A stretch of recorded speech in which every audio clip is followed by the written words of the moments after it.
Everyone, thank you so much for being here. I'd like to go ahead and call to order the Tuesday, October 24th meeting of the Seminole County Board of County Commissioners. If you would please silence any cell phones or other devices as we go through our morning's proceedings. Today, leading us in the invocation and pledge of allegiance is Mr. John Epps. If you would all please rise. Let's pray, please. Father, we thank you for the opportunity to be here today as free citizens. Lord, we don't take that responsibility lightly. We know that our forefathers said eternal vigilance is the price of freedom. And we thank you for this opportunity to be here today as we honor veterans and different people at this meeting. We ask, Lord, for those who are on the dais who represent us. They are ministers of righteousness unto us. And we ask, Lord, that you'd be with them and give them wisdom as they do your work here in Seminole County and in Central Florida and for our state. We ask, Lord, for each one that's here, watch over and guide and protect them. We ask, Lord, now as we look at the world events, that you would give peace in Jerusalem. We ask, Lord, that we might remember the promise you made to Abraham. I will bless them that bless you and curse them that curse you, and that you would help us as America to be a rightful ally to Israel during this time. We thank you for your many blessings in Jesus' name. Amen. Amen. If you would now please join us for the pledge. I pledge allegiance to the flag of the United States of America and to the republic for which it stands, one nation under God, indivisible, with liberty and justice for all. Thank you, Mr. Epps. We have quite a few proclamations and presentations, awards this morning. The first proclamation will be presented by Commissioner Herr. Thank you. Fellow Commissioners, I move the following proclamation of the Seminole County Board of County Commissioners recognizing United States Air Force Staff Sergeant Valerie Fallon for her outstanding service to the United States and Seminole County. Whereas the brave men and women of our Army, Navy, Marines, Air Force, Coast Guard, and Space Force demonstrate a resolute spirit and unmatched selflessness, reminding us there are few things more American than giving of ourselves to make a difference in the lives of others. And whereas throughout our country's history, generations of service members have answered the call to leave their families, their jobs, and put their futures and even their lives on the line to valiantly defend our nation. And whereas for many service members, the sacrifice has ended in permanent injury or death, yet their spirit remains in the continued preservation of our freedoms and the promise of liberty. And whereas there are more than 30,000 living veterans in Seminole County who served our nation in times of peace and war, through their service, they kept America strong. And whereas Staff Sergeant Valerie Fallon enlisted in the United States Air Force in Farmingdale, New York, and proudly served for 6 years from 1975 to 1981. She was the first female to work at the APO office in Yokota, Japan. She received numerous awards, including the Air Force Commendation Medal, Air Force Outstanding Unit Award, Air Force Good Conduct Medal, and the Air Force Longevity Award, in addition to her multiple quarterly awards. And whereas Staff Sergeant Valerie Fallon moved to Seminole County in 1994 and worked at the AT&T call center in Research Park as an administrative assistant during much of her tenure. She received multiple awards, including the President's Volunteer Service Awards from 2015 to 2018. She hosted blood drives from 1998 until 2019, where 644 gallons of blood were donated for local blood supply. Since 2010, she crocheted different articles of clothing for patients of all ages for Advent Health, American Heart Association, Save the Children, and Special Olympics, Operation Gratitude. And whereas Staff Sergeant Valerie Fallon and her husband David are a proud military family with 2 daughters who also served during the Gulf War. The Fallon family is a Gold Star family. Their oldest daughter, Sarah, is a commissioned weather officer with 23 years of service in the United States Navy. Their youngest daughter, Laura, lost her life while serving in the United States Navy in Virginia Beach, Virginia. And whereas Staff Sergeant Valerie Fallon has brought great credit and distinction upon herself, the United States of America, the United States Air Force, and Seminole County. Now therefore, be it proclaimed that we, the Board of County Commissioners of Seminole County, Florida, express our gratitude, admiration, and respect for Staff Sergeant Valerie Fallon for her outstanding service to the United States Air Force and residents of Seminole County.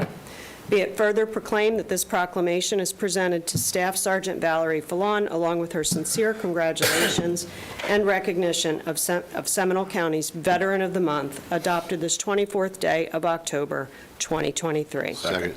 There's a motion and a second. Any discussion? All those in favor say aye. Aye. Any opposed? Motion passes unanimously.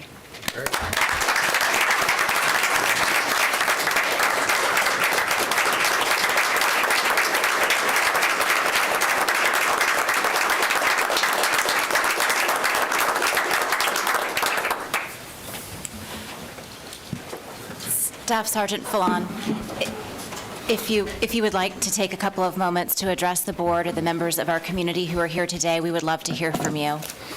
Actually, I would just like to tell you that If you come to the podium, that'd be wonderful. Thank you. I'm just very honored, and I thank you all very much. That was beautiful. Thank you. The honor is ours. And I have one question, if I may, Madam Chair. Was it tougher in the military or at the call center at AT&T? I loved my time in the military. I would have stayed longer, but, you know, at that time, the country was downsizing. I absolutely loved my time in the service. Yes, well, thank you very much for your Absolutely. service. I Thank think you. she answered your question Yeah. without answering your question. Well That was stated. She was fabulous. being very generous. It's amazing. Thank you. You're welcome. As we go through this morning's proclamations, we'll give an opportunity for each representative or recipient of that proclamation to come forward and say a few words. And then if you would have a seat and wait for the others to go through, we'll come down together as a board and take pictures one after the other. So don't escape out the door after your proclamation is read. The next proclamation is read by Commissioner Zembauer.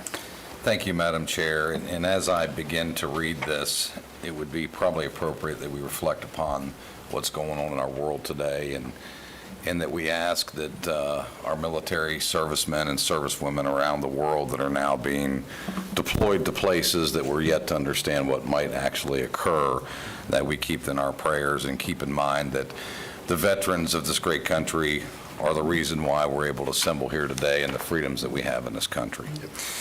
So thereby, I enter this proclamation of Seminole County Board of County Commissioners proclaiming November 11th, 2023, Veterans Day, and recognizing Seminole County veterans for their outstanding service to the United States and Seminole County. Whereas at 11 a.m. on November 11, 1918, after 4 years of bitter conflict, the world rejoiced and celebrated the signing of an armistice with the Allied forces and the Federal Republic of Germany for the cessation of World War I. And whereas to remember the sacrifices that men and women made to ensure lasting peace, on November 11, 1919, Woodrow Wilson, the 28th President, proclaimed Armistice Day in the United States. And whereas on June 4, 1926, the United States Congress passed a concurrent resolution requesting that Calvin Coolidge, the 30th President, issue another proclamation in order to observe November 11th with all the appropriate ceremonies. And whereas on May 13, 1938, 20 years after World War I, Congress passed an act making November 11th in each year a federal holiday, a day to be dedicated to the cause of world peace and to be thereafter celebrated and known as Armistice Day. And whereas, in order for a grateful nation to pay homage to veterans of all wars, on June 1, 1954, President Dwight Eisenhower, the 34th President, signed into law a bill introduced by the U.S. Representative Edwin Reeves from Kansas renaming Armistice Day to Veterans Day. And whereas in 1971, Richard Nixon, the 37th President, declared Veterans Day to be observed on the second Monday in November. And whereas because of the commemoration of Veterans Day was a matter of historic and patriotic significance, on September 20th, 1975, Gerald Ford, the 38th President, signed Public Law 94-97, which returned the annual observance of Veterans Day to its original date of November 11th. And whereas approximately 200,000 service members transition to civilian communities annually, and studies indicate that a high percentage of service members experience high levels of stress during transition from military to civilian life, active military service members transition from military service are at high risk for suicide during their first year after military service. And whereas the National Association of Counties and the National Association of County Veteran Service Officers invite the community to join Operation Greenlight and show support for veterans by lighting our buildings green from November 7th through November 13th. And whereas Seminole County appreciates the sacrifices of our United States military personnel and believes specific recognition should be granted. Now therefore be it proclaimed that the Seminole County Board of County Commissioners does hereby designate November 11, 2023 as Veterans Day in Seminole County and calls upon all Seminole County residents to honor the contributions of current and former members of the United States Armed Forces. Adopted the 24th day, October 2023. Second. There's a motion and a second. Any discussion? All those in favor say aye. Aye. Any opposed? Motion passes unanimously. Give a huge shout out to our veterans. If all the veterans could stand for us.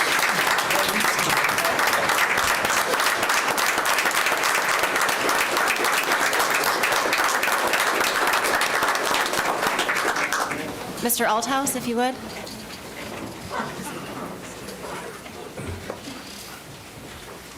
Yes, good morning, and I just want to thank you from all the veterans in the county and all the residents of the county. Thank you very much. Thank you. I will be presenting the next proclamation. The Seminole County Board of County Commissioners proclaiming October 30th through November 3rd, 2023 as Veterans Small Business Week. Whereas the first week of November is recognized as National Veterans Small Business Week, which is dedicated to supporting veteran entrepreneurs, business owners, and their families, and to encouraging people to purchase goods and services from these hardworking men and women.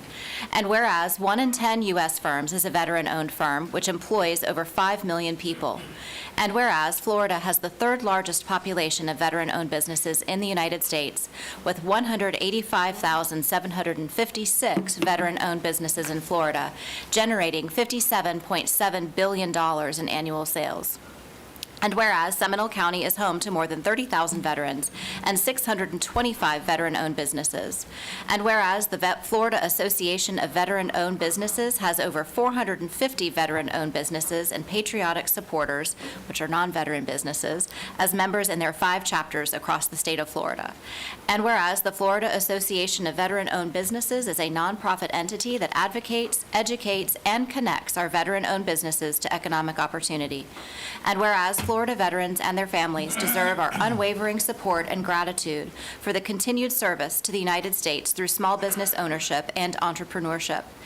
Now, therefore, be it proclaimed that the Seminole County Board of County Commissioners does hereby proclaim November 1st to November 5th, 2023 as Veterans Small Business Week in Seminole County and calls upon all Seminole County residents to recognize the contributions of our community's local veteran-owned businesses and key role they play in keeping our nation and our economy strong.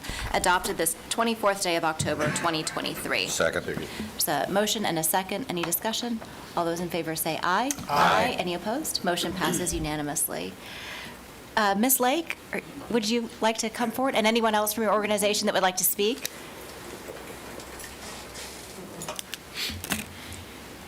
Good morning. My name is Bridget Lake. I'm the Orlando Chapter Chair for FAVOB, and with me.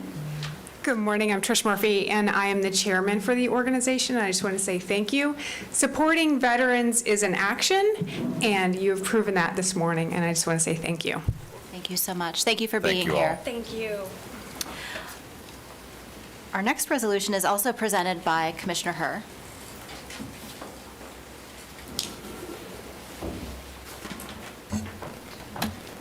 So I'm presenting resolution item number 6 in the for the record Okay. category. That's the Number one I have. number 4 is recognizing Sam Thurmond. our Assistant Chief Paramedic for 39 years. Commissioner Constantine? Commissioner No. Fleury?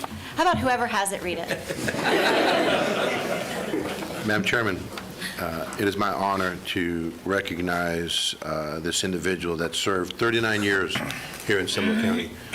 We always want to recognize our employees, not only while they're working here, but when they're leaving, for the fine work that they do to serve the county and the citizens of Seminole County.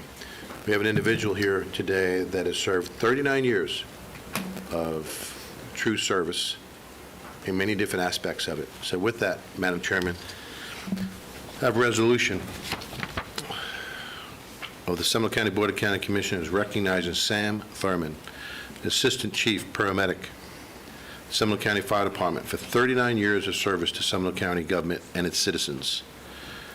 And whereas Sam Thurman began his career on June 4th, 1984, as a fire service technician with Seminole County Fire Department, and had a positive impact on many residents, visitors, peers, subordinates, supervisors alike. And whereas Sam Thurman served in many capacities during his tenure, including fire service technician, paramedic, company officer, battalion chief, assistant chief of medical services operation, and where he led the premier agency in all facets of emergency medicine services while creating and fostering relationships within Seminole County government, first responders, other agencies, community health partners to ensure best practice directed at improving patient and family outcome in our community. And whereas Sam Thurman served the county with honor, respect, historic compassion as he directed internal and external efforts throughout the COVID-19 pandemic and championed the current renowned community paramedicine program as he dedicated members of the Seminole County Fire Department, serving the community with distinction and respect. And whereas Sam Thurman was promoted through the ranks to his final assignment as Assistant Chief of Emergency Medical Service Operation, where he desired to help people, provided a positive attitude, experience, wisdom, and courageous desire to learn as he served as a legacy to remind all those who served with him of his commitment to the fire service, pre-hospital emergency medical care, and his community. And whereas Sam Thurman retired effectively October 20th, 2023, after 39 years of employment with Seminole County. And whereas the Board of County Commissioners of Seminole County wishes to express their appreciation to Sam Thurman on behalf of the staff and the citizens of Seminole County for his dedication. Now therefore be resolved that the Board of County Commissioners acknowledge and with appreciation his service to provide Sam Thurman and commend him for his dedication and commitment to the job, adopted as 24th day, October 2023. Second. There's a motion and a second. All those in favor say aye. Aye. Any opposed? Motion passes unanimously. Mr. Thurman?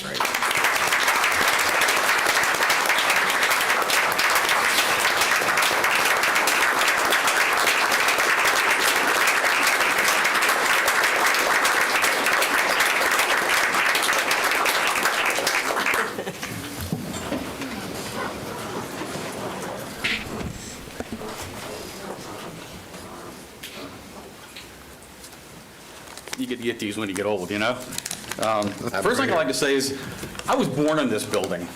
You know, I don't know how many people here can say that, but I was. Thank you very much, Commissioner. Over the past 39 years, I have been blessed to work with every fire chief that Seminole County has had. During that same time, I've had the opportunity to work in some manner with every commission. The current fire administration is among the most capable there has been, and the backing and support of the commission is probably the best it's been since Gary Kaiser formed this department almost 50 years ago. Seminole County, in that time, the department's grown to be a world-class metropolitan organization, and they could not have done that without the continued support of the commission and citizens. As I leave, I'd like to mention two things I'd like to see the commission do in the coming year. The first of those is next year, Seminole County Fire Department will celebrate its 50th anniversary. I think it would be great if the commission would throw their full strength and support behind the recognition of this milestone.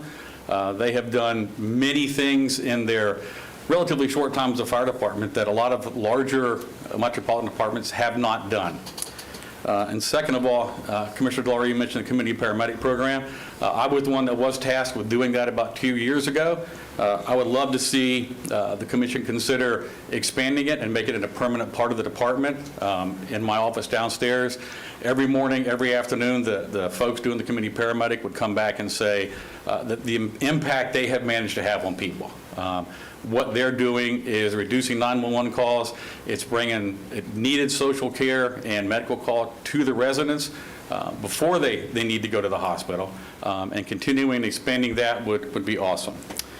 Again, I appreciate the time that I've spent here, the ability to serve the citizens. Thank you for everything. And it's been a hell of a ride. Thank you. Thank you.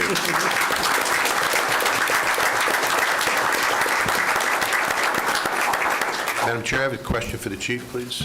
Yes, sir. What's- I don't need that. What's next, chief? So we're going camping for about 2 weeks. I'm going to see our daughter in Atlanta, and then I actually have you can't stop. You got to keep this. I'm starting with the Department of Health as a regional EMS coordinator. Wonderful. So in about a month, I'll be back in Chief Kinley's office from the state side. Wonderful. That's to deal with grants and things like that. So, and we'll see what happens. Maybe do it for a couple of years. Maybe do it for 6 months. Whatever my wife will tolerate me. You know? Chief, we'd be also remiss if we didn't also thank your wife. Can she stand, please?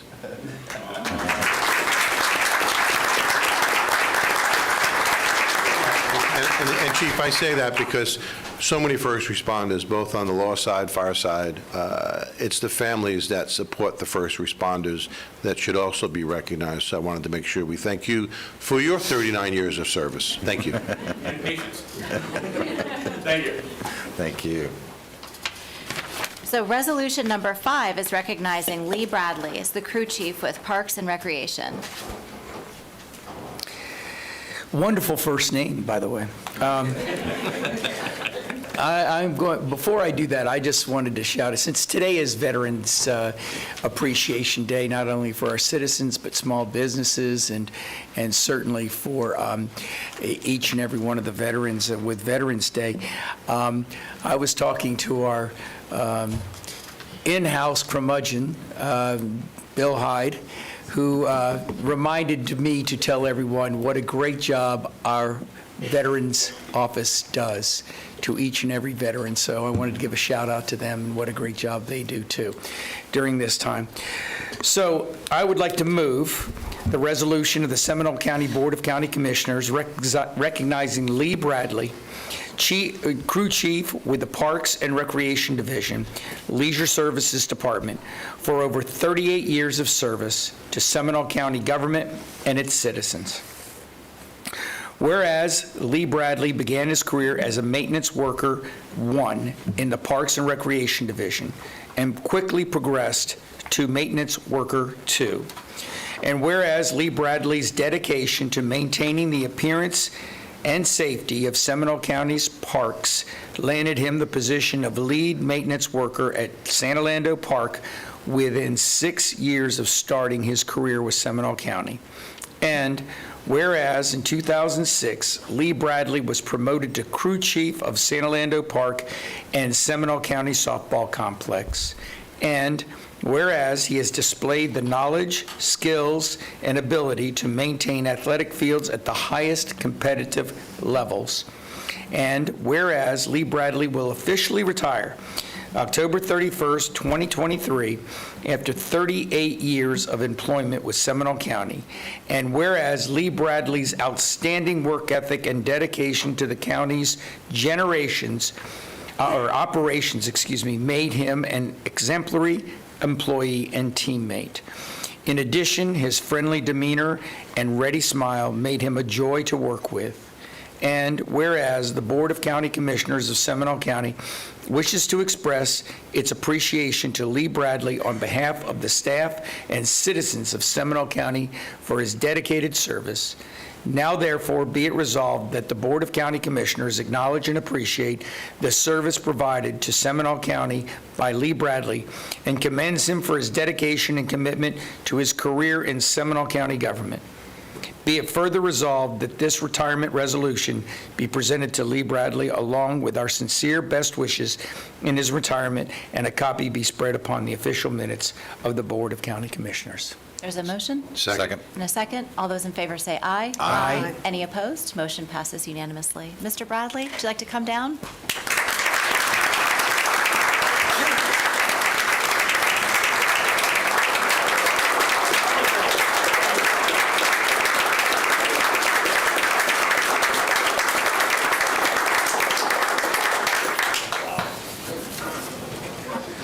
Thank you, thank you. God is good. Amen. I mean, wow. Can I have everyone just say, one day at a time? One day at a time. Because that's what it's been for me, one day at a time. And work for Seminole County has been an honor. And, you know, to the commissioners and my co-workers and all the county employees, it's just been grateful. I mean, I'm so blessed to have this job. And it's a time now that, you know, wow, I said, man, what am I going to do? You know, but it's a blessing. But like I said, I always tell people one day at a time. And my philosophy on life is, you know, life is what you make it. You know, I mean, I always had a little thing in me. I would say, I would not let anyone take my joy. The day is going to be a good day. And my wife would often tell me, she said, hey, today is a good day to have a good day. And, you know, I'm thinking like that about the day. Today is a good day. And I just thank everyone, and, you know, that's been supportive of me, and, you know, it's just a blessing. I mean, I just feel good and honored, and I see all the Seminole County employees. Normally when someone says, you work for the county, you know, and they don't realize it's a whole geographical area. The county is real big. It's a lot of departments and a lot of people work for the county. And like, well, where you work at? You know, oh yeah, you know, I said, man, you know how big the county is? But you know, I'm just saying, it's just a pleasure to work for Seminole County, and I've always tried to represent, and you know, to my higher echelon, the bosses and the directors and the managers. It's just been great. And my thing is, you know, I always tell guys where I work at, hey, task at hand. You know, and always one day at a time. And my philosophy always also is, do unto others as you have them do unto you. Treat people how you want to be treated. Thank you. Thank you.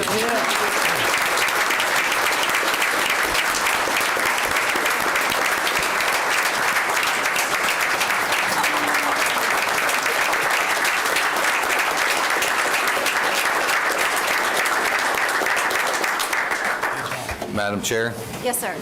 may I suggest that we ask our HR department maybe to engage Mr. Bradley for an infomercial for possible hires? And Madam Chair, I'd like to go one step further. If he's looking for something to do, bring him back. I see the whole family is down there. We'll have them come forward when we do pictures. That'll be great. Thank Amen. you so much. Our next resolution is recognizing Steve Batman, Systems Coordinator, Telecommunications, 35 years of service to Seminole County. So that may be it. This is the hardest act to follow this morning, sir. I do just want to point that out. But it is a good day when we get to read the following resolution of the Seminole County Board of County Commissioners recognizing Steve Batman, Systems Coordinator with Telecommunications, for over 35 years of service to Seminole County government and its citizens. Whereas Steve Batman played a crucial role in Seminole County as one of the very first employees in the Department of Public Safety Communications Division. Excuse me. You got me all choked up back there, Mr. Chief Officer, of having a good day. Whereas Steve Batman managed mission-critical communications from the 911 center to field units, and he actively participated in numerous projects involving radio communications and their respective infrastructure needs. And whereas Steve Batman ensured that his skills remained up to date by undergoing radio system manufacturer training and participating in tabletop and full-scale exercises, a commitment that was vital during both natural and man-made disasters. And whereas over the past 35 years, Steve Batman has been involved in every single hurricane activation in Seminole County, and he has also been deployed to real-world events such as the Groundhog Day tornado event and Operation Manhunt Wheeler. And whereas Steve Batman will officially retire on October 31st, 2023, with over 35 years of employment with Seminole County. And whereas Steve Batman was not only dedicated to the local community, but also made significant contributions as a member of the Regional Domestic Security Task Force 5 of Central Florida. And whereas Steve Batman's dedication and commitment to Seminole County have brought credit not only upon the organization, but also upon himself. And whereas the Board of County Commissioners of Seminole County wishes to express its appreciation to Steve Batman on behalf of the staff and citizens of Seminole County for his dedicated service, and now, therefore, be it resolved that the Board of County Commissioners acknowledge with appreciation the service provided to Seminole County by Steve Batman and commends him for his dedication and commitment to his career in Seminole County government. Second. Well, thank you. There's one more. I'm So sorry. just in the official record, be it further resolved that this retirement resolution be presented to Steve Batman along with our sincere best wishes in his retirement, and a copy be spread upon the official minutes of the Board of County Commissioners. An enthusiastic second. There's a motion and a couple seconds. All those in favor say aye. Aye. Any opposed? Motion passes unanimously. Mr. Batman, come on down.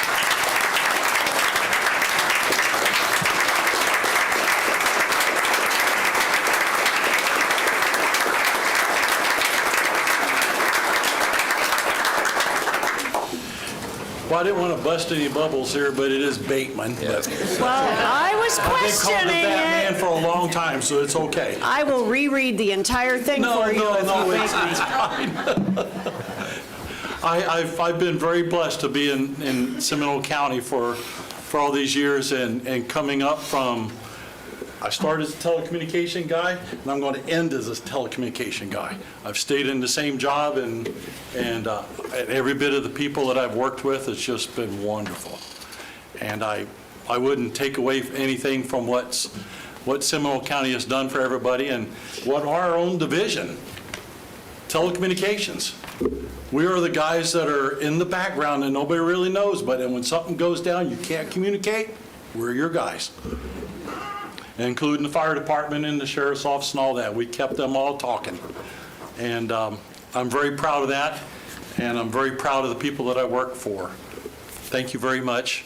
And as everybody already knows, I wish you guys a wonderful Seminole County Day. Thank you, Mr. Bates.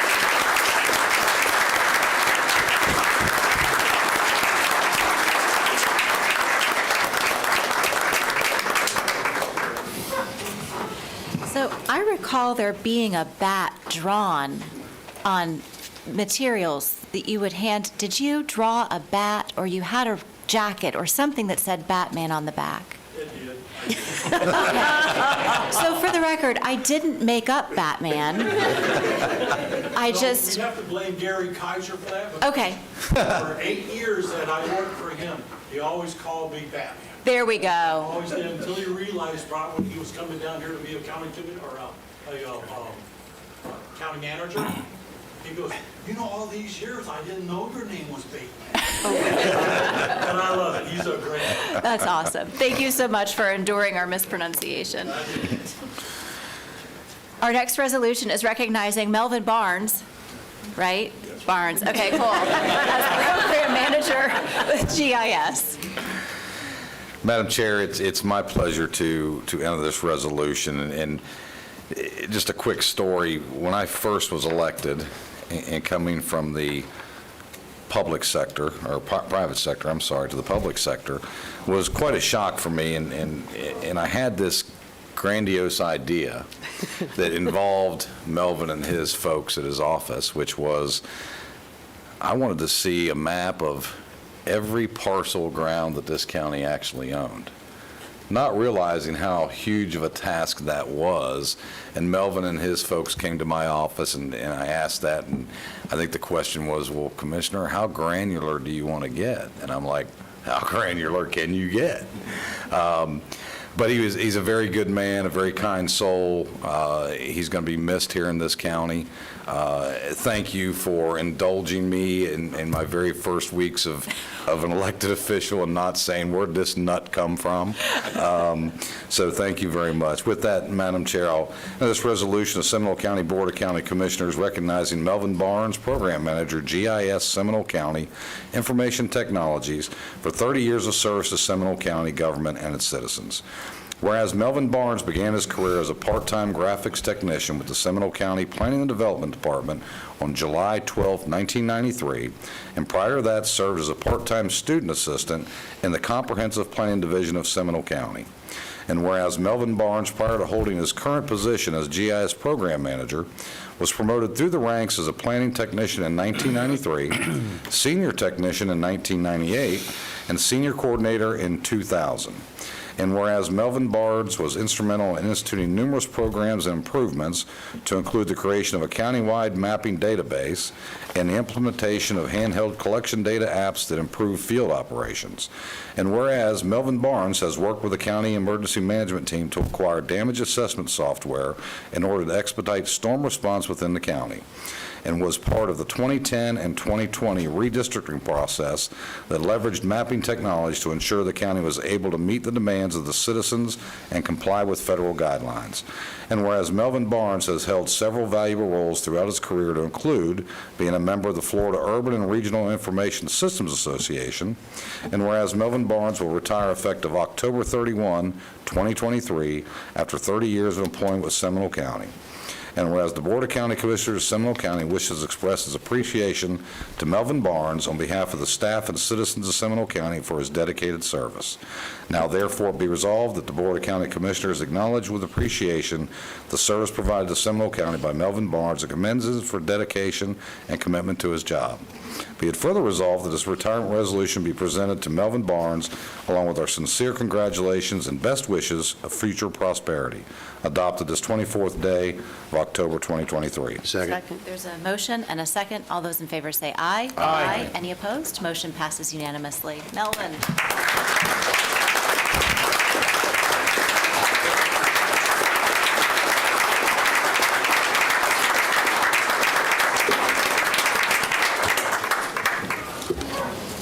Good morning, and thank you for the opportunity to express my sincere appreciation to the people that I've worked with over the last 30 years. This is a bittersweet moment. I'm sad because I'm leaving a lot of great people, but at the same time, I'm very excited about the future. In that future, it's possible because of you guys, and you gave a teenage kid an opportunity to be a part of an amazing team, meet amazing people, have amazing experiences, and develop a career. For that, I will forever be grateful. To my mentors, Jackson Heinzelman, Aaron Maciejewski, thank you for your guidance, your encouragement, your confidence, your trust, and your willingness to teach. I couldn't have done it without you. To the GIS team, past and present, you've had my back through it all. Thank you so much. James, Jeff, Information Technologies, and the rest of the Seminole County family, it's been an honor to work with you, and I wish you all the best. Thank you. Thank you.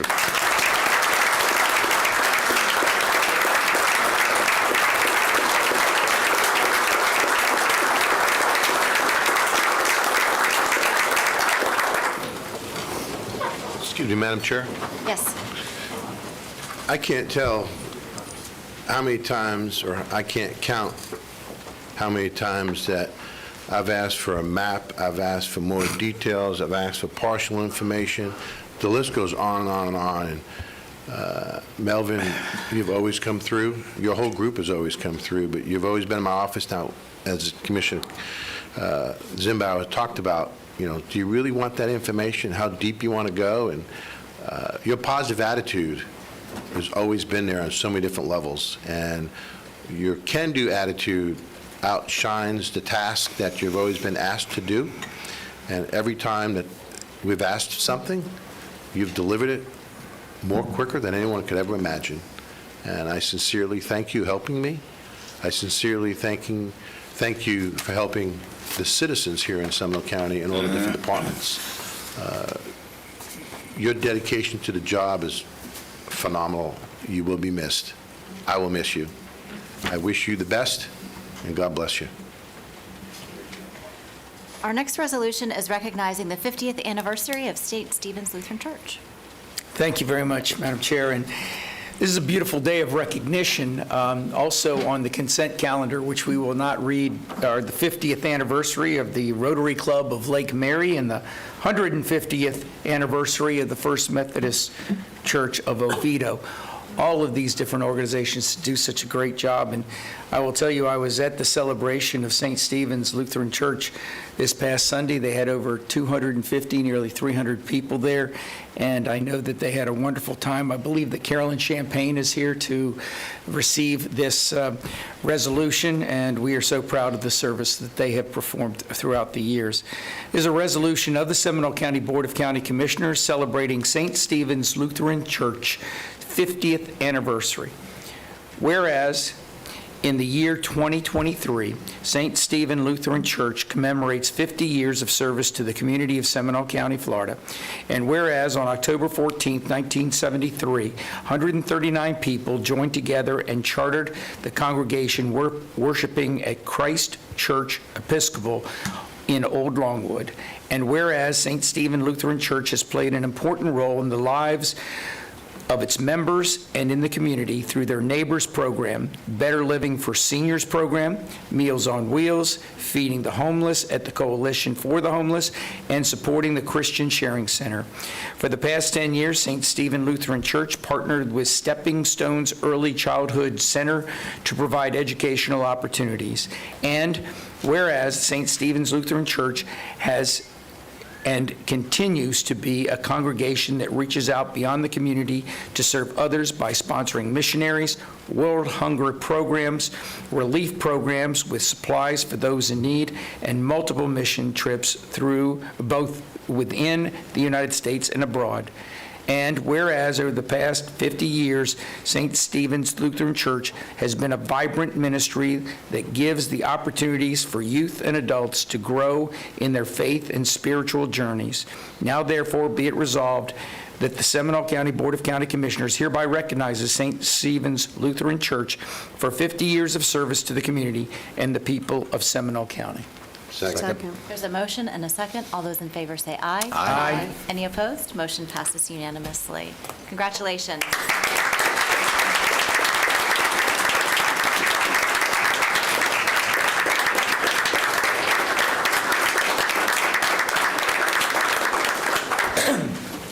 I just want to thank you all for recognizing our first 50 years, and we look very forward to having another wonderful 50 years after this. Thank you so much. Thank you. Thank you.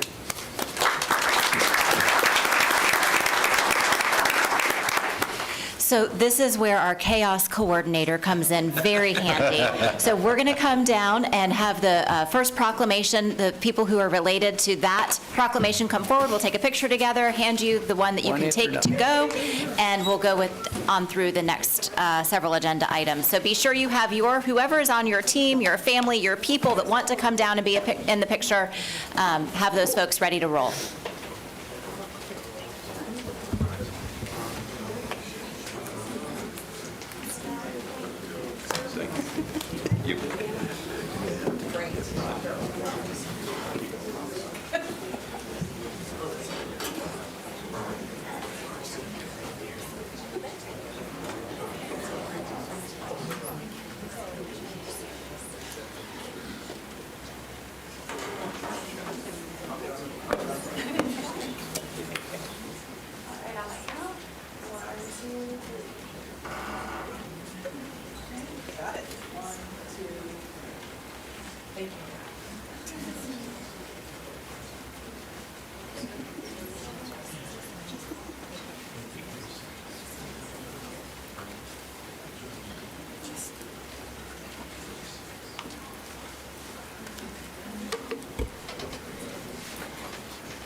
For the next one, we'd like any veteran that's in the audience to come down. Yeah. We'll make it work. Absolutely. You need to get, no, you need to get in there.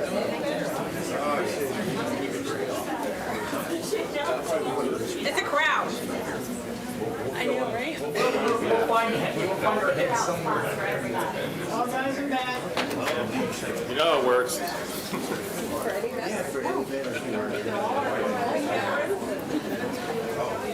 Get the crowd. Short guys in front, that's not me. That side,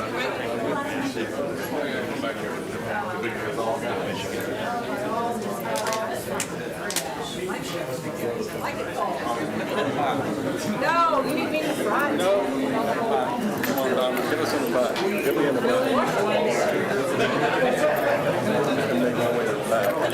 I think that's the most you've ever had. Crowd.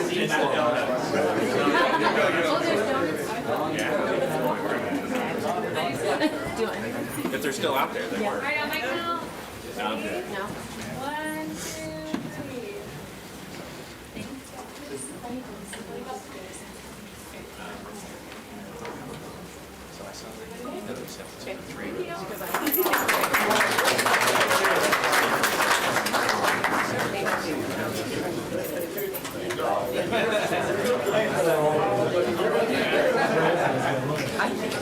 Doing what I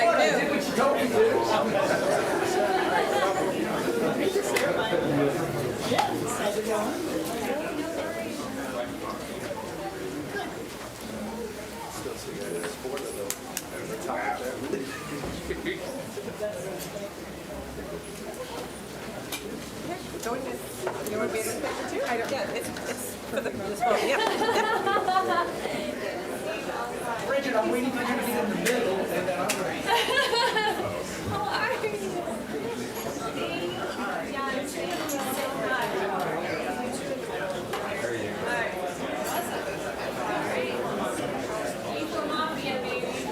Ready? 1, 2, 3. Thank you, guys. This is all right here.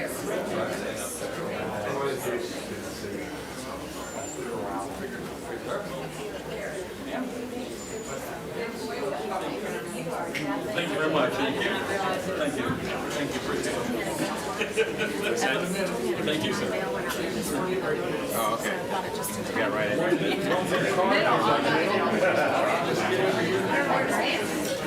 Right next to your sweet salt.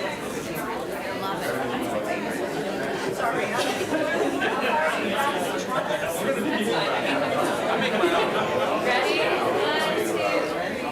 1, 2. I just find it.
Family picture first?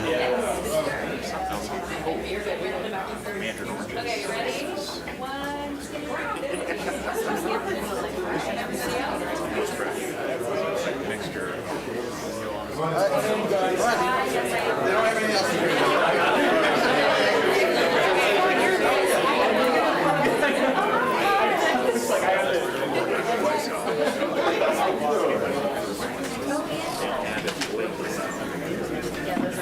2.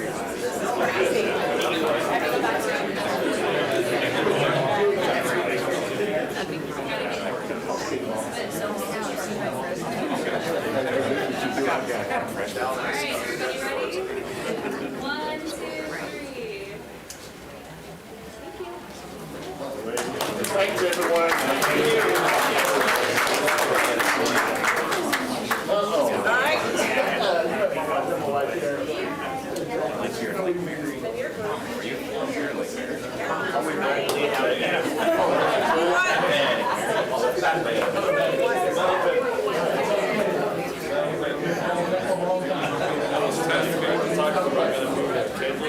there where there's like Celery Brewery or Sanford Brewery and that little classic Russian City.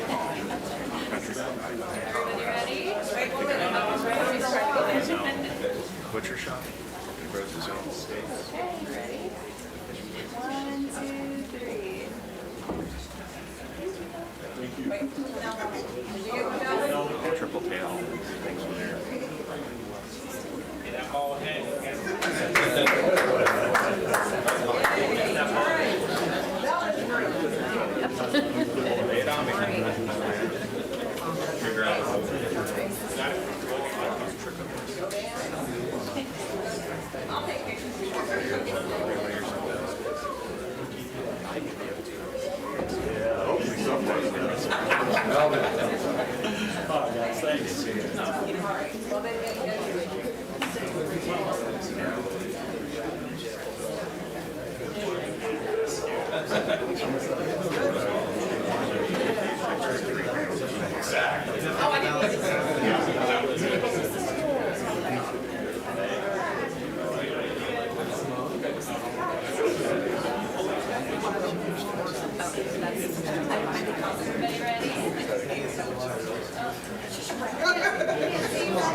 there you go. He's not done this before in 30 years. Here we go. Okay, ready? 1, 2, 3. That'd be okay.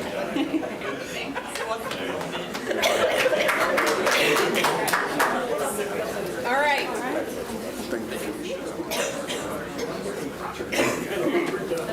One more. We got 16. She was fixing it.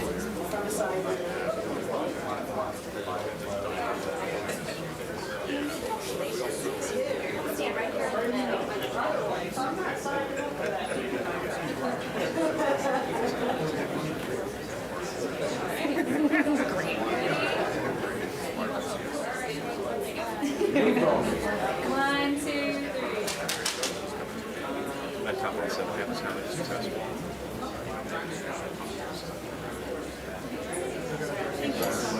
Thank you very much.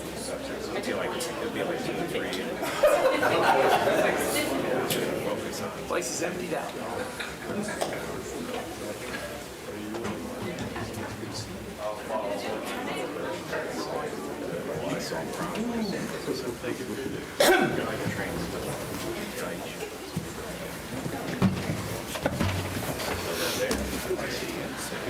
Our next agenda item is a County Investment Advisor report from Mr. McIntyre, and I know that things were being changed minute by minute almost toward the end of last week due to all of the things that are happening in our world. So we're going to give Mr. McIntyre some grace in case what he presents to us today doesn't match exactly what is in his presentation in our books. Thank you. Yeah. And good morning to all of you. And it is a very volatile time right now, obviously. I think the thing that's getting the market's attention is what's going on in the Middle East. And one thing that I like to mention when I'm talking to governing bodies is what that usually means whenever you've got military conflict, and especially in the Middle East. Normally, you would expect that energy prices would increase, and of course, Israel and Palestine are not energy producers, but if that conflict were to include other Middle Eastern countries, then you would expect that that would be the case. You'd also expect oil to move up. Normally, you would expect a flight to quality as investors left what they perceived to be riskier assets and moved into treasuries, which would generally mean that yields would go down. But there's also a lot of other things going on. There's a lot of treasury supply because of the deficit.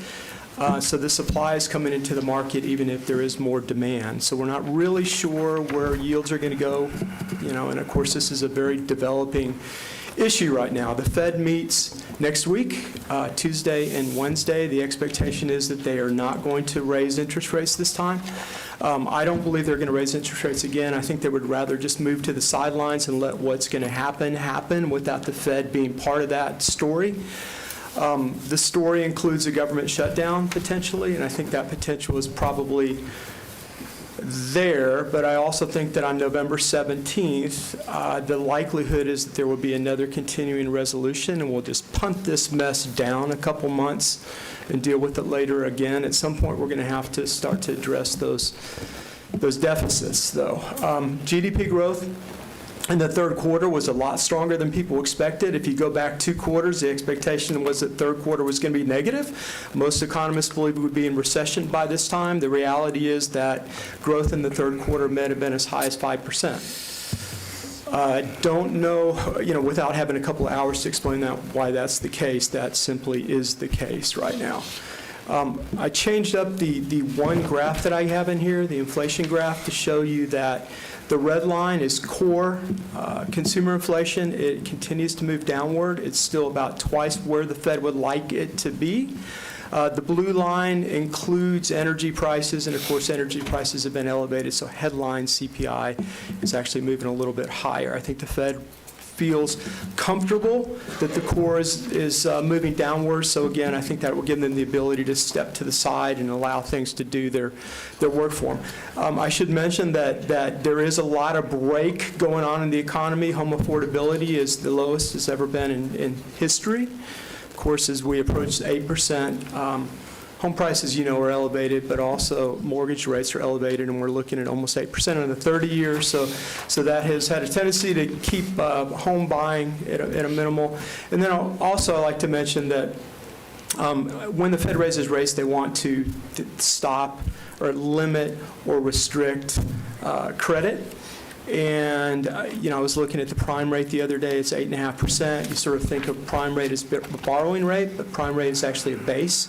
So if you're a small business and you're borrowing through an SBA loan, you'd be looking at 14.5%, 15%. So there is reason not to borrow. These are brakes on the economy. And I will tell you that, believe it or not, the last Bloomberg survey, which I included in here, does show that fourth quarter growth, according to the majority of economists, is going to the brakes are going to be slammed on in the fourth quarter. Now, whether that happens or not, we don't know. But I think there's good reason to believe that it could. Having said that, yields are sort of mixed from where they were the last time. And, of course, as the chairman had mentioned, this is really a day-by-day, minute-by-minute thing. So yields are up and yields are down. The 2-year is a little lower than it was the last time we were here. The 3-year is a little bit higher. Again, I think the Fed is done. The Fed has left the door open in the event that they do need to raise rates further, but they have indicated that they're done and certainly won't raise rates next week. Most of those pool rates are going to stay pretty close to where they are, and they're very close to where they were the last meeting. The qualified public depository, your bank rate, your highest bank rate is at 5.50. That's going to stay there.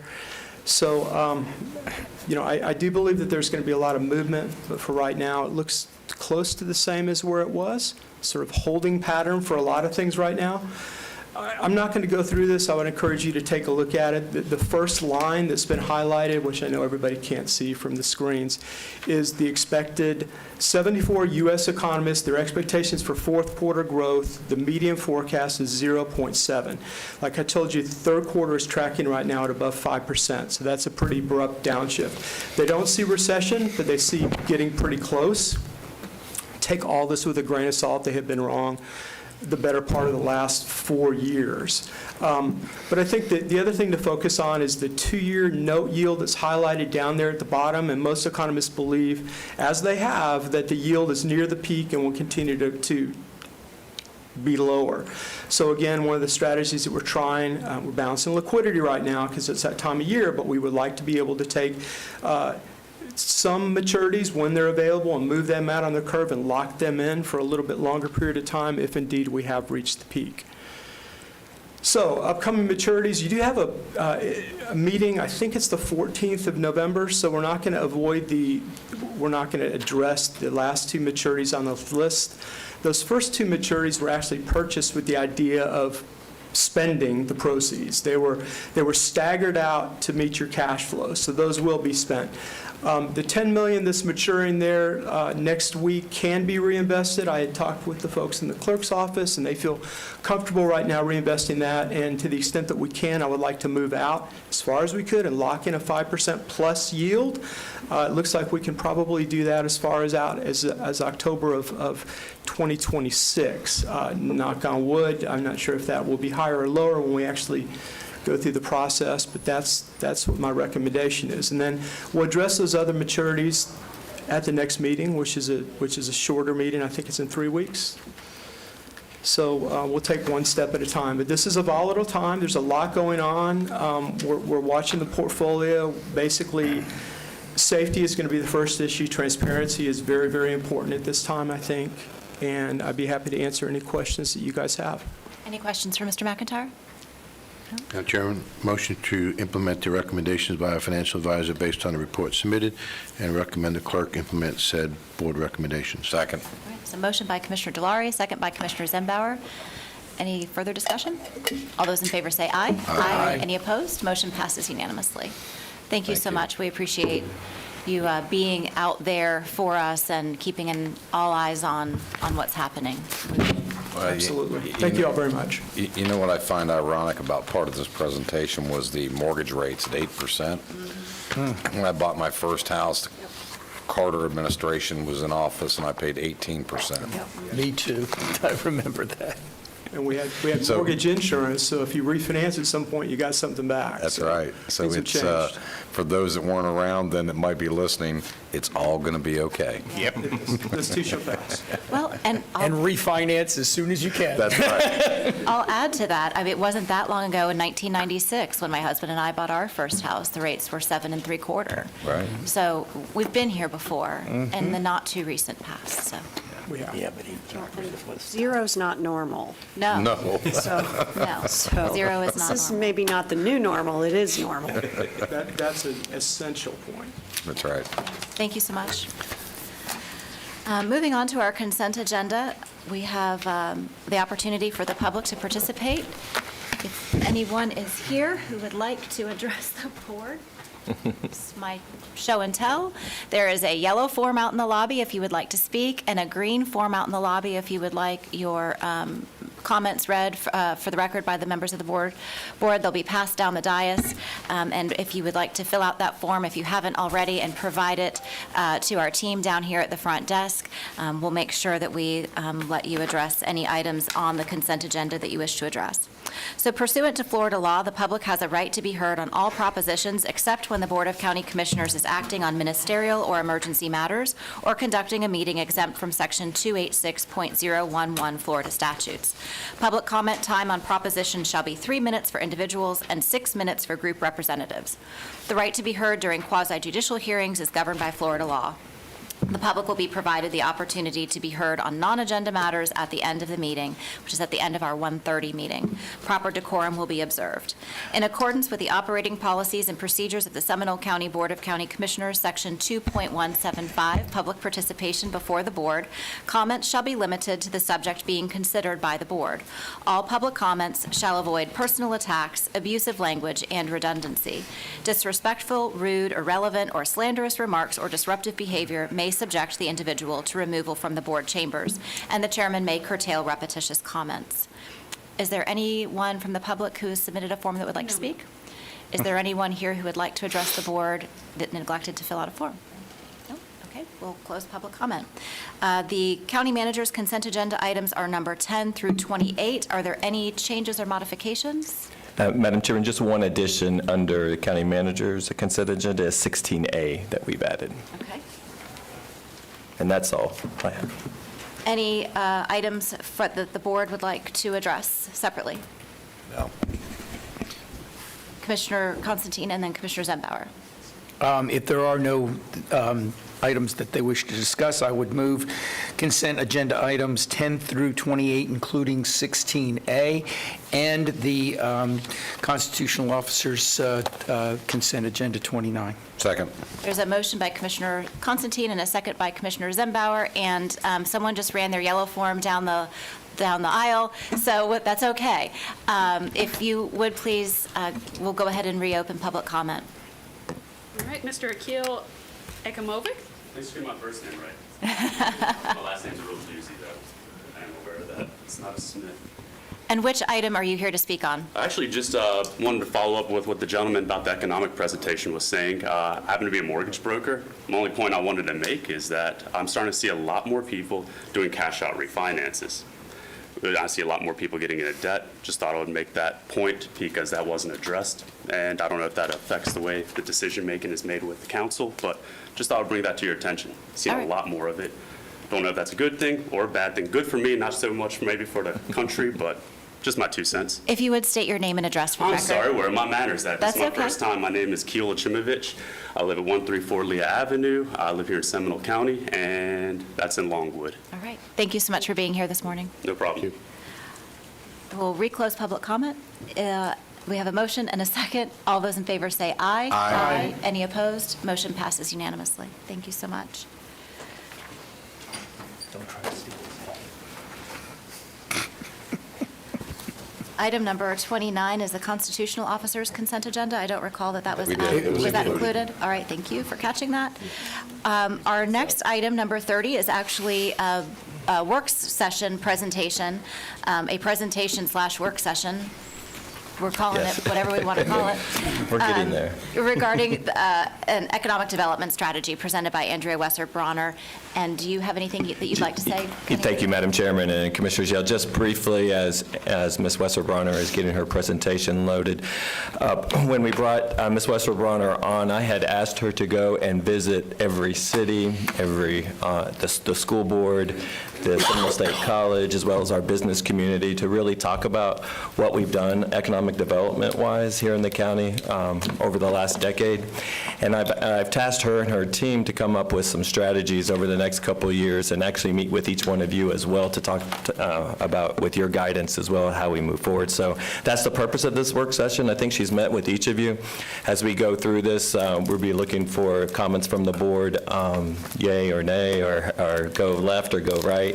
But I really appreciate Ms. Wesser-Bronner and her team putting this strategy together for us this morning. Thank you, Darren, and good morning. Good morning, Commissioners and Comptroller Malloy and Kate. So today, I'm really honored to present some highlights from the 5-year strategic plan. We're not going to do all 5 years today. I'm asking for your collaboration, your feedback, and your insights. I know we met with several of you through briefings. 3 key takeaways for today. First is that this is a very competent, very dedicated team. The second, to carry all this out. The second is that you'll see that we're going to ask for no impact to next year's budget, and I'll get more into the details about that. The third is that we're not leveraging a lot of our regional resources to support our businesses, so that is the essence of what we're bringing to you. So really quickly, I'm going to go over a proposed mission vision statement. We'd love your feedback on that because we are a collective team in supporting our local businesses and recruitment efforts. Then I'll talk about federal trends that we're seeing that reflects what's happening locally, and then of course many local facts about our businesses that I think you already know. And then we'll move on to some in the weeds details on, again, those businesses that exist here today and how we can help them more in workforce needs, both for our employed and unemployed residents. And then the most exciting part, I think, is getting to those strategic plan components, which is a 4-prong approach. And then finally, I'll go through what we will be requiring from resources. And again, I can't stress that this is basically a project carry forward from FY23 unused funds that I'll show you. So with that, our mission for our entire group, via alignment with future trends in groundbreaking innovation, a robust education system, and other dynamic partnerships which weave through the fabric of our local community and extend their influence globally, we pursue the best opportunities for existing and new businesses throughout Seminole County. And our vision statement that we're proposing is Seminole County is dedicated to supporting every business segment from startups to enterprises by acting as champions for economic prosperity throughout our county. We are crafting a thriving, conscious, and prosperous community for generations to come. And I want to emphasize that conscious because I think that ties really elegantly to our holistic water plan and really taking care of our natural assets as that leads to quality of life and how we're going to really use the quality of life here in Seminole County as a carrot for recruiting businesses and to continue to support our younger generations of workforce here. So one of the trends I love to talk about from a federal status, at one point I did run even the EDA's, the Economic Development Administration's largest study too of this, is that local governments must continue to subsidize and fund our technical assistance programs for businesses. And so, we come here to appeal to you that we need to continue to fund existing and then again, those regional partners to support our businesses. Some other interesting areas, and by the way, a lot of these graphs have been blown up for you, so it's a little bit easier to see in the appendix. But in a Guidant Financial very recent study, one of the topical areas that's of most interest to businesses around America is really retention and recruiting. So you'll see a lot of emphasis throughout our strategic components on workforce and recruiting and supporting the next generation into what we have in our backyard. That also goes to a PricewaterhouseCoopers study of chief financial officers at the largest companies in America. What are they spending and what are their expenses going towards? We're seeing a lot of technology investments. So you're going to see not everything that we're going to go through today talks about supporting high-tech businesses, but there's certainly an impetus there. And then if you call attention to the bottom right, a Forbes study of recent small business statistics, the industry with the highest survival rate right now is healthcare and social assistance industries. What you'll see is us propose a program where we're supporting our nonprofits. It's not just to make sure that those nonprofits continue their survival, but also to work better with the county in terms of meeting our deliverables and certainly, helping them be sustainable even away from eventually county funding. So locally, I know all of you are experts on this, but just to call a couple of highlights you might be interested in. The bottom row, our current labor force of employable aged individuals is 275,774, of which that are actually employed in the county is north of 266,000. The one that we really want you to call attention to, though, is how many are 55 and up right now employed. You just saw 5 of our colleagues retire today, or essentially very soon. So what we're just saying here is we have an impetus for really supporting K-12 and collegiate level workforce programs, and you'll see more of those details next. And then, of course, is our Seminole County rankings. These are really exciting. We want to keep these going. In the state, we were voted #1 best county for families, #1 best county to live for any age, any type of resident.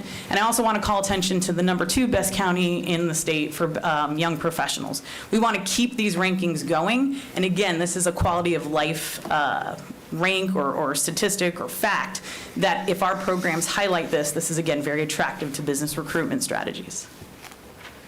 And so a little bit more granular about who's in our backyard. This is both from the tax collector's office, and I'll talk a little bit why we go with the tax collector's office, is essentially that these are businesses that are compliant with their taxes and accounting measures, but you can assume another 4,000 to 6,000 businesses in our area, mostly micro businesses and home businesses, that may not pay their taxes and sign up.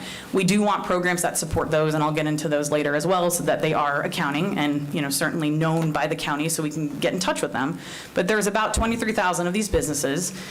This graph is interesting because it represents who's here. So just a couple of quick highlights. You'll see that the majority industry here is retail trade. We really want to get more people empowered, residents empowered to have their own artisan or food and beverage company. And so you'll see a lot of our Main Street and other investments that I'll talk about later support that. I'm a big fan of the Oviedo T-Bomb Moms and certainly Dino's Hot Bottle Shop right down the street, our breweries, et cetera. Our accommodation and food service is our 5th largest industry by representation of companies. And that's, of course, our hospitality businesses. So you'll see us, really support that through a lot of our tourism programs already. And then I also wanted to call attention to our 6th largest, which is the professional, scientific, technical services. Again, that's those high-tech industry companies that we also want to support. And I showed you a little bit of the impetus around that. So very quickly, by the full-time employee numbers, this is our largest employers in the area. You'll see us ranked 5th on this list, and so you'll see a lot of focus on public sector workforce programs. Again, K-12 all the way to supporting transitioning residents in different careers, especially to support our own vacancies, our own needs at the public sector. Here's a slide that talks about the annual average wages. You'll notice that the majority of our businesses are much smaller, but this slide, what we really want you to take away is basically that the larger companies have the higher average annual wages. So we don't want to completely remove programs that incentivize and get some of those larger companies recruited here, but we're going to reimagine that with y'all and talk to you a bit about what we want to do for those types of programs. And then, of course, we care about our unemployed. We want to make sure that we highlight there are over 8,200 residents that are not employed at this time. And so what are we doing to support that? We have some programs with Career Source Central Florida, which really triages that, but it's not enough, and we want to talk more about that. So the exciting part is our strategic plan and what we'd like to propose with you all and work with you all on. So starting with those emerging entrepreneurs as well as small business assistance programs, in a little bit I'll show you our current investments and where we want to go with our investments to support the broadest spectrum of industries, demographics of particular entrepreneurs, and certainly where they're at in their investment spectrum, whether they're just somebody who's using the Friends, Family, and Fools network all the way to more sophisticated loan programs, et cetera. The second bullet, which I'm so excited to hear the statistics today, we want to support our military veterans and certainly other special demographic or underserved demographics of entrepreneurs. This includes women-owned business owners, African-American owners. We do support Hispanic business owners to some degree with Prosper. We want to talk about expanding that, and you'll see that a little later. But again, a lot of what we're proposing to you all would be to, expand the programmatic offerings and really hit those particular demographics with a lot more associated programming. Another exciting proposal to you all is our cultivation of a first customer pilot program, especially with our own, but also our municipality and constitutional office partners. And that could be in everything from technology to a food and beverage product. Guy and the team has done a really cool job with a soft landing program out of the UCF incubator client that's called Fresherize. They made a patented new cup of coffee that basically makes the coffee more delicious.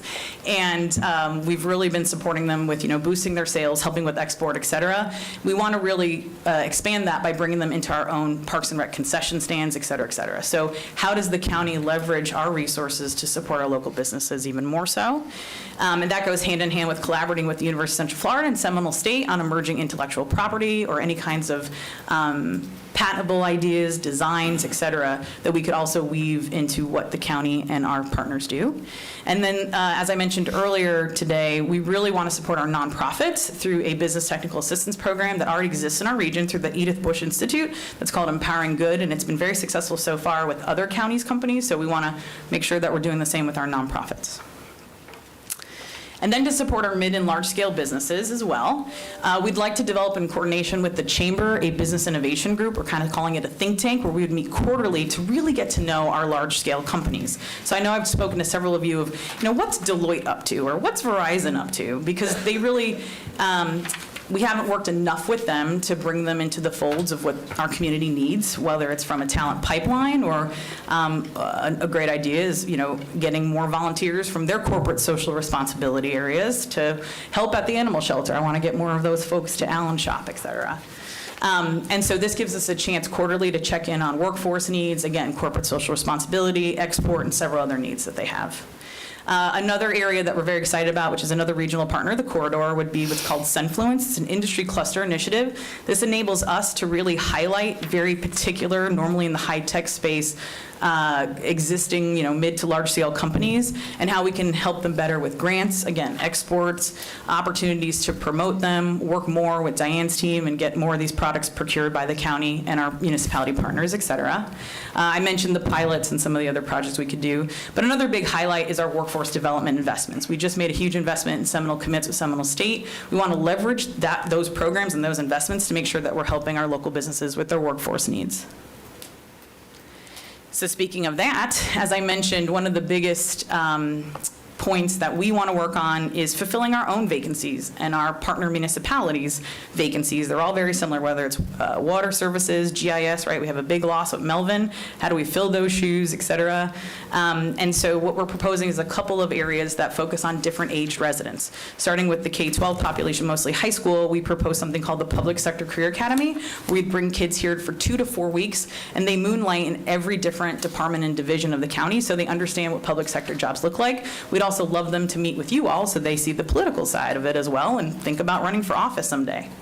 On the, I would say, adult resident side, how do we work with our residents to get them into our county jobs as well? So we're already partnering with Christian and Christina and Chris Patton on a pretty progressive and very aggressive recruitment strategy as well, starting with Seminole County Public Schools, Seminole State, and then our residents at large. We're also proposing apprenticeship and internship programs, which we can definitely get in more details with as we meet with you in separate briefings. We already are jumping in with curriculum guidance in many of these areas, as well as, again, what our larger industry needs are, again, mostly in tech, hospitality, et cetera, with Seminole County Public School System.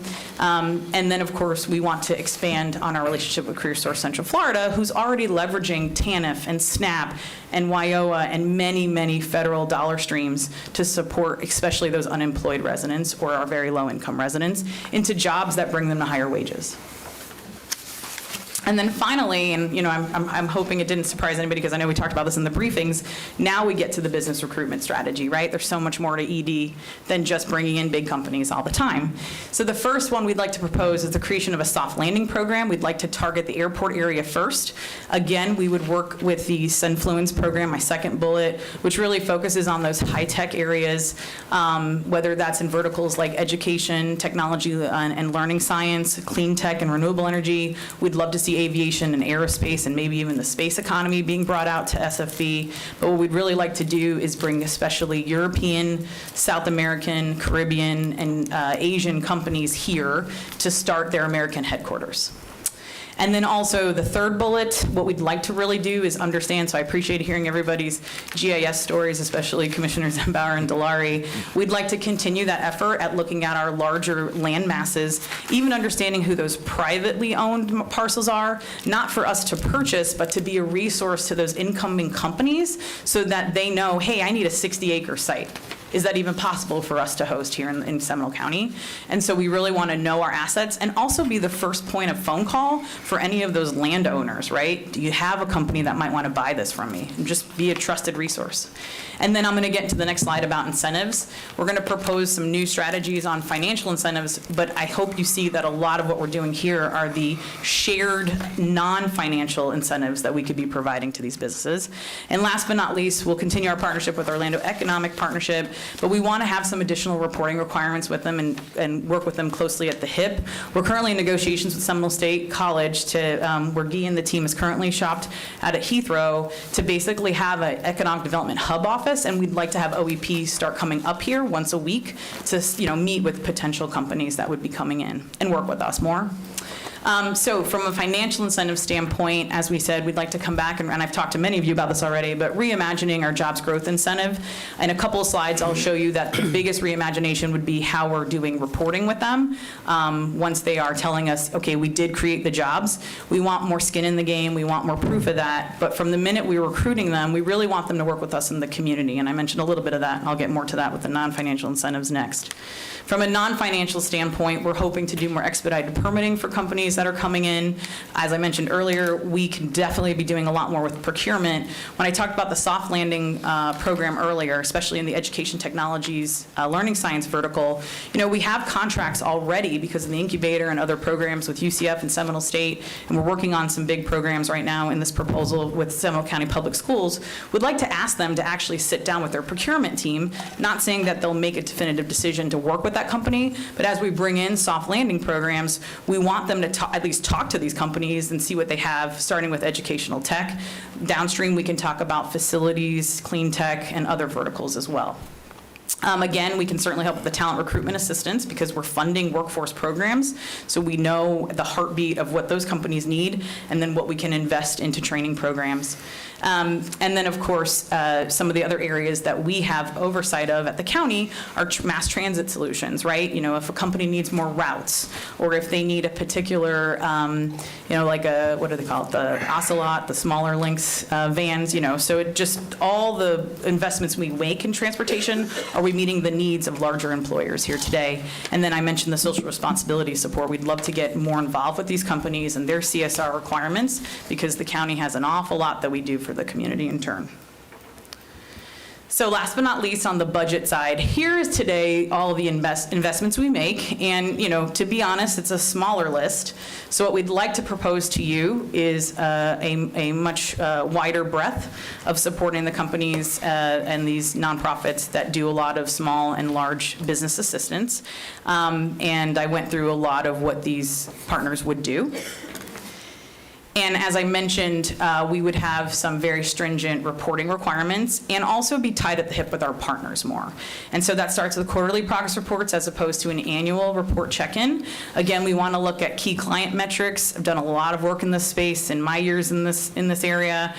We have to go further than just revenues and jobs created. We want to see grants that they've secured because of our technical assistance programs, the breadth of jobs, what kinds of salaries we're seeing with those jobs, wraparound services, our companies committing some very unique HR assets to our employers. Can we share best practices across companies that are really doing excellent in those recruitment and retention strategies I brought up at the beginning of today, et cetera. And in turn, this would replace the spotlight that you used to have here at the BCC meetings with more, especially working in partnership with Chris Patton, our client success stories, and really telling the story of what our investments are yielding for our local businesses and those recruited businesses to our area, and be more in lockstep with them in terms of the county's financial and non-financial investment. Are our companies thriving? Let's tell that story together.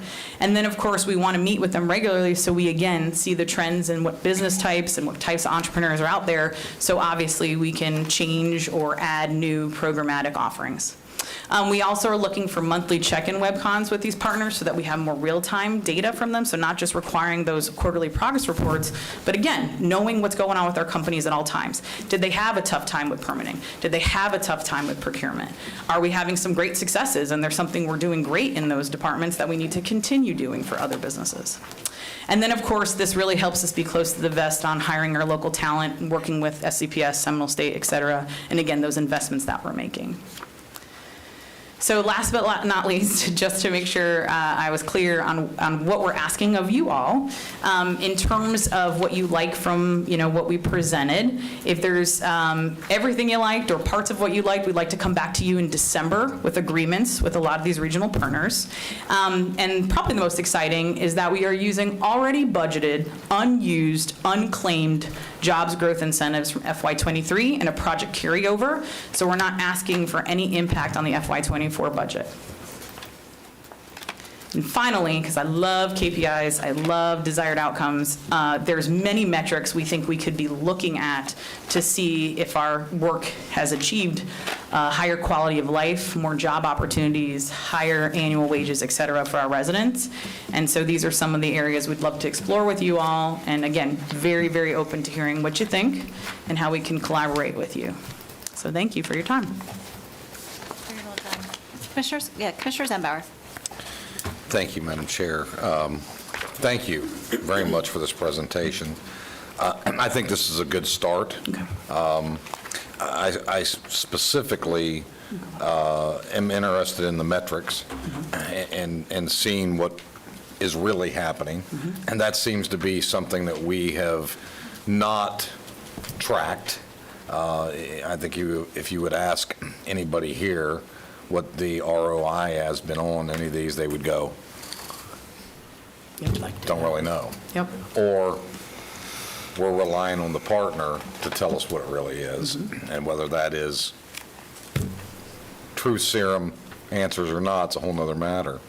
I also like the fact that you desire to track the metrics in a monthly basis rather than a quarterly or annual, because if you're waiting for a quarterly or annual, we can't turn quick enough to raise the issue and make course corrections. So I think that's a great thing. The one metric I didn't hear, and I would like to know your thoughts on this, is, and we talk about impact to the budget and so forth. Unless I missed it, I didn't see anything there to track the actual hard cost to the county on a staff level. In other words, what are we spending in addition to these other funded areas in employee costs directly, and what's the return on that? Is that something that we could? Absolutely. I think we could we've talked that about in. that, and we just had to put we wanted Sure. to get the macro level ideas with you first, and then Right. we'll come back with what would be that operating Sure. plan. This is the first year to lay the foundation, so we think the team suffices. Right. But yes, we want to come back to you in year 2 or year 3 to say, we know we have to staff up. We just want to look at what that looks like, again, with the full breadth of what you all are willing to, make Sure. that investment with. So absolutely. No, I think this is, again, to me, it's a breath of fresh air of we're going down this path ultimately. My other concern is, and I heard you say early on, you've reached out to all the other 7 cities and so forth. Except for Casper. Haven't met with Casper yet. Okay. So just want to make Well, that the mayor's probably in the woods hunting because it's hunting season right now. But that said, it's important that we understand our place and role. There are things that the cities are capable of doing much better than we are. As a county, we're not going to have necessarily a county center with wining and dining amenities. That's better served in the cities who have already endeavored upon that and have made that investment and are part of this county. So it's important to me that we are having those discussions and collaborating so that we don't impact each other's what we do best and help each other, across those jurisdictional lines. So I'm good. I will support this 100%, but I am interested in being able to track the metrics and understand what the raw costs are to us. Sure. As we So move we can along. come back and actually show you what the metric, base looks like. And Sure. again, would love your feedback on it. So Great. definitely. Thank you very much. Thank Thank you, you. Madam Chair. Any other comments, questions? Commissioner Delory? Thank you, Madam Chair. Well done. I think this is a good foundation, and I'm excited to see what the year unfolds for not just your department, for all of us. I would like to see some additional information, if I may, on the vacancy rate for office spaces, both locally, regionally, and nationally. And what are people doing to address that? Because sooner or later, that will address us with our tax rate and our ability to attract other businesses to come here. With that, you talked about emerging markets, but it's both domestic and internationally. So I'd like to understand that a little better because that does change from periodically. And then we do have one of the largest, if not the largest, free trade zone. And I want to make sure that we're focusing on that. And then the one thing that I didn't hear you talk about was the Florida High-Tech Corridor. So they're called the Corridor, and that's the Sunfluence program I was talking about. Okay. They went through a branding just like Because 2 we used years to- ago, so. At least I used to call it I the know. Florida High-Tech Corridor. Exactly. Randy They tried. Berridge was the president of that. We used to get updates from him, routinely. We haven't heard from them in a while. Yeah. And they leveraged the might, so I say, of several different universities. Yep. And I want to make sure that I didn't realize that they were rebranded. So thank you for that correction. I'd like to see more information about that as well, because that is an asset that we can definitely use. So, and I think you're heading down the right path. All right, thank you. Commissioner Hurt? I think very well done, great briefing as well. I'd like to make sure that we add something related to employment for those with disabilities. Unless we specifically call it out, we seem to forget it. I would like to better understand how you make coffee more delicious, because it's pretty delicious as it is. So I've made a personal note about that. I already wrote that down. I'm going to talk to you afterwards. The economic opportunity through career development at Seminole County Public Schools and Seminole State. I think there is a significant gap today. So this is where I get to sound like I'm 185 years old. But there's a significant gap between getting through the school system, whichever one it may be, and then being career ready. And in my estimation, having gone through this with 2 students rather recently, they are simply not. And I certainly go through it every day with those that we hire. And so there is a gap that the school systems are not filling, possibly because they can't, that employers don't want to fill because they just don't want to. And so what's happening is we're creating an employment gap where kids with families that can fill that gap for them, fill the gap for them, and kids with families that can't, for whatever reason it may be, don't get the gap filled. So they sit unemployed longer, they take lower paying jobs, et cetera. We have to step in that space. So that's about resume preparation, interviewing skills, all of that good stuff. That is not happening. The campuses, and I I can feel you looking at me. The campuses say they're Go doing state. it. Go far. They can't do it to the scale that it has to happen, and there are a lot of people that are falling through that crack. It's not just kids. By the way, it also happens at very expensive colleges, which shall remain nameless, but go Hatters, where, it's just extremely difficult for them to do this. For whatever reason, people need more than one avenue for that. I do understand that in our HR department, we have somebody that is expert at resume preparation who may be able to lend in terms of volunteering. Non-financial incentives, my comment is that it's not simply about community engagement. It's about meaningful community engagement. So don't throw down the membership in the chamber and say, yay, we're in.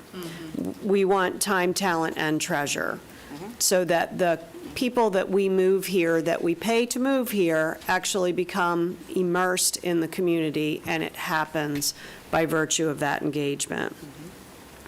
And then I didn't necessarily understand the idea of meeting with procurement departments when you have a potential vendor. This is what I do, like, I sell stuff. The procurement department doesn't make the decision, doesn't facilitate other than getting on a list, which you can do online, I think you need to be meeting with the departments that would buy that solution. And so if we're going to get meaningful, let's get meaningful. And procurement can be involved, they can come to the meeting, but you got to get to the department that would secure that contract so that they are aware of that entity and its existence. So just shift that paradigm a little bit, but very well done, and I'm excited about the future. I would also call out that the quarterly progress reports, it's a monthly check-in, not necessarily a monthly reporting. So we may need to make sure that we're clear on that from our perspective. We're just going to keep along, though, so it might be more verbal, but it definitely they have to come to those meetings, and then we would still, see where things are going, so, yeah. Yep. Verbal makes it hard for us to understand the progress, though. Just a heads up. Okay.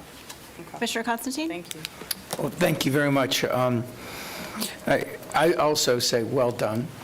This is something that I think that, we all have expectations, but now to see it in paper and to moving forward, I think that's very important. And, you always have to have a plan, and I see that you have it. I am interested and appreciative that, as you know, I've had many questions about, we talked about this, many questions about our incentive program. Commissioner Zimbauer mentioned, ROI, but also how they get to the point where they're asking for those dollars. And I appreciate that you've acknowledged and put in a lot of the points that I have been making or trying to make for a long time, and have made, and many other commissioners have supported that. So, I see us moving forward in this. I see a real opportunity.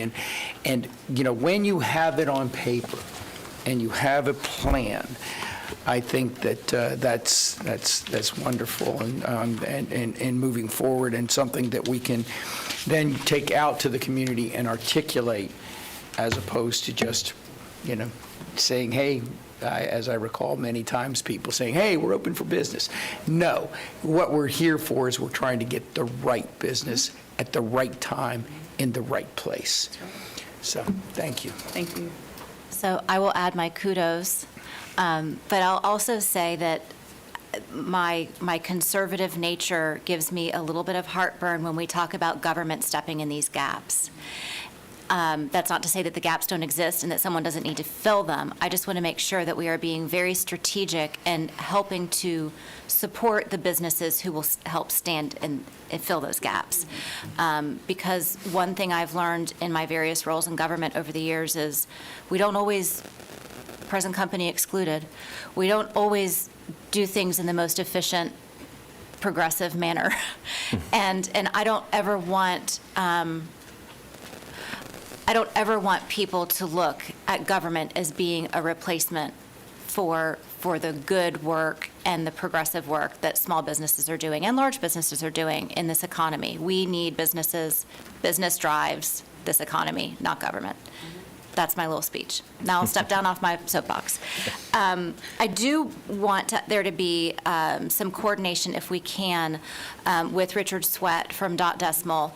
He has invested some of his own money in developing a type of app that is geo-locating to help pair job seekers with people who are seeking employees. It's really remarkable. I think it has been presented in some different formats. I would love if you could facilitate that presentation to the other 4 members of this board. Local small business owner, this is not something he is doing to try to create a new venture for himself. He has a very successful venture already in place, but I think it could be a very valuable thing for us to help in terms of getting that completely integrated. Regarding JGIs, and we've talked about this, transparency and accountability are absolutely the most critical things in my estimation when we talk about these incentives. And one of the things that I think we need to focus on is not just the jobs, but how many jobs are going to be bringing people to live here in Seminole County. If these are jobs where the remote worker is still living in Pennsylvania, that does not help us. We want people shopping at Publix and people going to, having their kids in school. We want them to be here and be a part of the fabric of our community. So that's something I would love to see stipulated. I think this is an excellent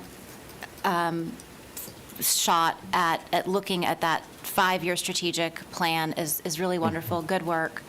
Of course, I'm bullish on Seminole County Public Schools and Seminole State College, and I think they are very interested in this partnership as well, and they're very excited about this. So thank you to you and your entire team for pulling this together. Yep. Mr. Gray? Yes, just a couple of things, and thank you. Great presentation as well.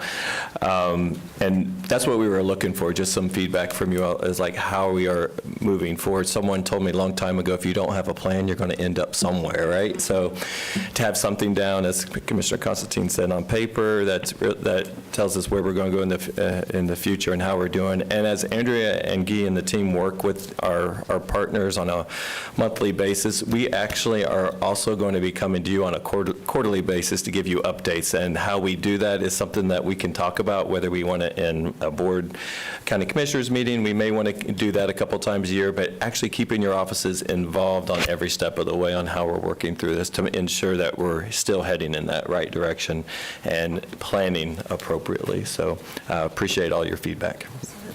Any other comments for Mr. Gray? All right, thank you so much. The last thing is, Commissioner Zimbauer, to your point, and that's why I had the team go out to each of the cities, because I know they're doing a lot of things out there, and I don't want to be stepping on anyone's toes out there, and so we don't want to do that. So that's why Andrea and the team is working with them, and so there's good opportunities for all of us, and what they are doing great, we want to enhance them and partner with them and be there with them. But then there's some gaps that we can fill. That's what our goal is for that. So we've got that in the forefront. Great. Good stuff. Well, I think the question was, do you want us to go left or right? How about both feet on the accelerator, pedal straight ahead? All right. We will recess our meeting then until 1:30.